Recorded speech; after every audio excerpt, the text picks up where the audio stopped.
j'ai pris comme les autres. Sur le bazar, il y avait un fait historique réel qui était l'incendie, et ensuite c'était que romancé.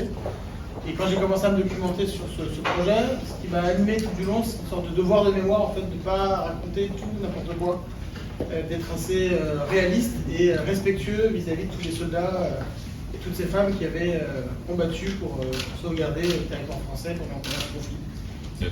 Production de TF1 qui a été en partie tournée ici, et Meaux est une ville de tournage depuis des décennies et des décennies.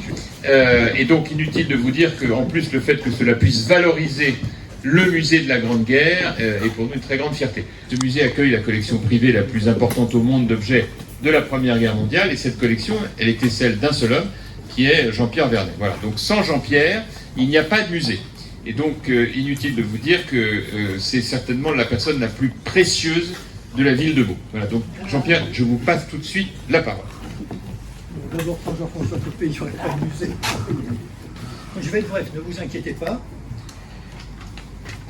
Alors tout d'abord, il y a maintenant presque 2 ans, j'ai eu le plaisir de découvrir les 8 épisodes de la série que la production m'avait communiquée.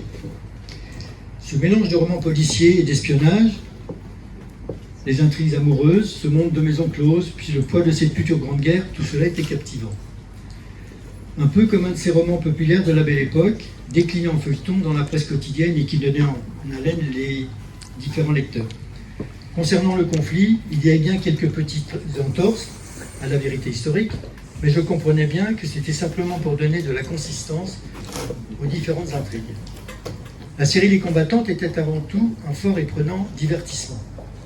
Mais reste que pour moi, cette série permet de mettre en avant la place et le rôle des femmes dans cette société en guerre.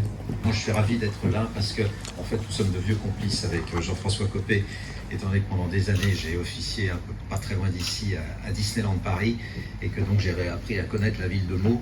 Et évidemment, tous ces développements, j'étais jamais venu voir ce musée, donc ce soir, vraiment, ça, voilà, je mesure ce que j'ai raté, et Jean-Pierre a commencé à m'en parler, donc voilà, je reviendrai, et c'est un plaisir d'être parmi vous ce soir. On est venu en force, effectivement, comme le rappelait Iris, avec l'équipe de TF1. Voilà, dans la mission de TF1, et je rappelle souvent que la raison d'être du groupe TF1, c'est d'inspirer positivement la société. Alors, c'est pas très facile quand je vous dis ça, inspirer positivement la société, c'est comment on peut dégager des ondes positives. Et on essaye de s'y employer. La fiction en fait partie, faire rêver nos concitoyens, les emmener dans d'autres mondes. La vie est suffisamment dure pour qu'on a ce besoin en permanence d'évasion. Et vous me permettrez de le dire, il n'y a pas que Netflix désormais. TF1 est bien là. Vous avez face à vous, enfin ils sont là, c'est là, une équipe de gagnants. C'est ceux qui avaient fait la plus belle fiction qu'on avait réalisée jusqu'à maintenant, avant Les Combattants, Le Bazar de la Charité. Même réalisateur, voilà, productrice et réalisateur. Donc, on est vraiment avec des grands professionnels, et on a repris cette thématique qui nous est chère, parce que je pense qu'elle nous tient à cœur, elle est au cœur de la société actuelle, Jean-Pierre y a fait allusion, c'est le rôle des femmes dans la société.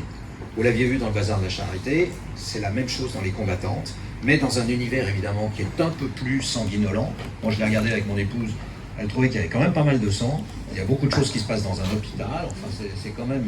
voilà, c'est lourd, hein, c'est la guerre. On ne peut pas dire que les Français sont à leur sommet. Alors même si on avait de valeureux combattants, vous allez voir qu'il y a beaucoup de choses où, effectivement, c'est la guerre de 14. Donc, on ne fait pas que gagner. Hein, voilà. Donc, mais, quelque part, il y a cette volonté, et avec ces destins de femmes, et là, c'est tout le talent, évidemment, d'Alexandre, avec d'avoir su écrire et d'avoir su réaliser, eh bien, cet entrecroisement de destin, avec des femmes qui vont venir d'horizons très différents et qui vont se révéler à travers la guerre. Donc c'est juste un témoignage. Je crois que vous avez une exposition qui va mettre en valeur le rôle des femmes dans cette guerre, mais comme dans toutes les guerres, on voit bien aujourd'hui, nous, nos équipes sont en Ukraine, et on voit aussi le rôle que peuvent jouer les femmes ukrainiennes dans ce combat. Et c'est ça ce que cette série essaye de mettre en avant, plus plein de belles histoires, parce qu'il y a de belles histoires malgré la guerre. Oui, je dois dire que je suis très impressionné par la qualité de ce premier épisode. Hein. Je n'ai pas vu les autres, mais la qualité de la reconstitution est tout à fait remarquable. Et je pense que pour le public, ça permet vraiment de toucher du doigt la réalité de cette guerre. Et à tous égards, c'est évidemment un élément absolument essentiel pour comprendre l'histoire de cette tragédie que fut la Première Guerre mondiale, et qui permet aussi au jour d'aujourd'hui de remettre en perspective ce que nous vivons, même si ce qui se passe en Ukraine, malheureusement, d'après les images que nous avons et les témoignages montrent bien que malheureusement tout ça n'est pas terminé.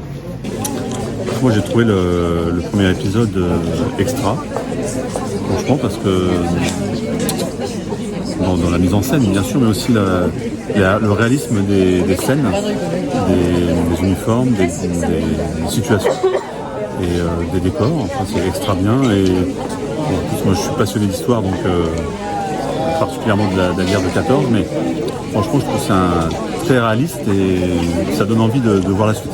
Donc la suite, bientôt alors, très vite. On sera devant la télé. Je serai devant les épisodes, ça c'est certain, c'est sûr. Merci Stéphane, merci.